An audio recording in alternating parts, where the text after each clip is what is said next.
Occasionally, in her travels through her children's minds, Mrs. Darling found things she could not understand, and of these quite the most perplexing was the word Peter. She knew of no Peter, and yet he was here and there in John and Michael's minds, while Wendy's began to be scrawled all over with him. The name stood out in bolder letters than any of the other words, and as Mrs. Darling gazed, she felt that it had an oddly cocky appearance. "Yes, he is rather cocky," Wendy admitted with regret. Her mother had been questioning her. "But who is he, my pet?"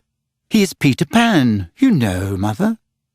At first, Mrs. Darling did not know, but after thinking back into her childhood, she just remembered a Peter Pan who was said to live with the fairies. There were odd stories about him, as that when children died, he went part of the way with them so that they should not be frightened. She had believed in him at the time, but now that she was married and full of sense, she quite doubted whether there was any such person.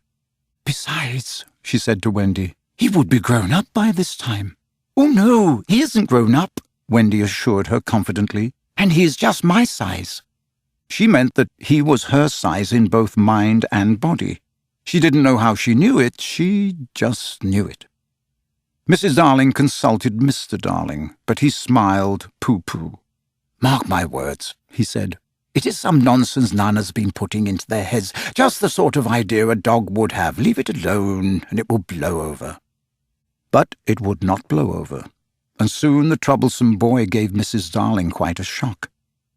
Children have the strangest adventures without being troubled by them. For instance, they may remember to mention, a week after the event happened, that when they were in the wood, they met their dead father and had a game with him. It was in this casual way that Wendy, one morning, made a disquieting revelation. Some leaves of a tree had been found on the nursery floor, which certainly were not there when the children went to bed, and Mrs. Darling was puzzling over them when Wendy said, with a tolerant smile, "I do believe it is that Peter again." "Whatever do you mean, Wendy?" "It is so naughty of him not to wipe," Wendy said, sighing. She was a tidy child. She explained in quite a matter-of-fact way that she thought Peter sometimes came to the nursery in the night and sat on the foot of her bed and played on his pipes to her. Unfortunately, she never woke, so she didn't know how she knew. She just knew. "What nonsense you talk, precious. No one can get into the house without knocking." "I think he comes in by the window," she said.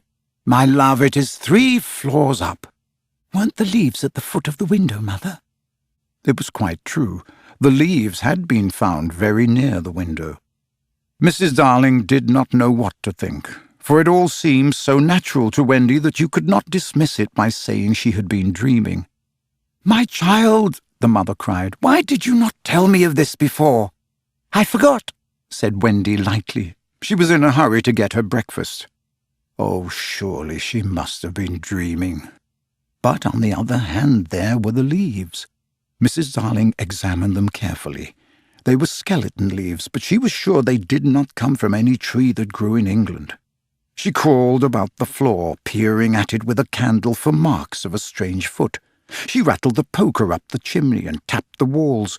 She let down a tape from the window to the pavement, and it was a sheer drop of 30 feet, without so much as a spout to climb up by. Certainly Wendy had been dreaming.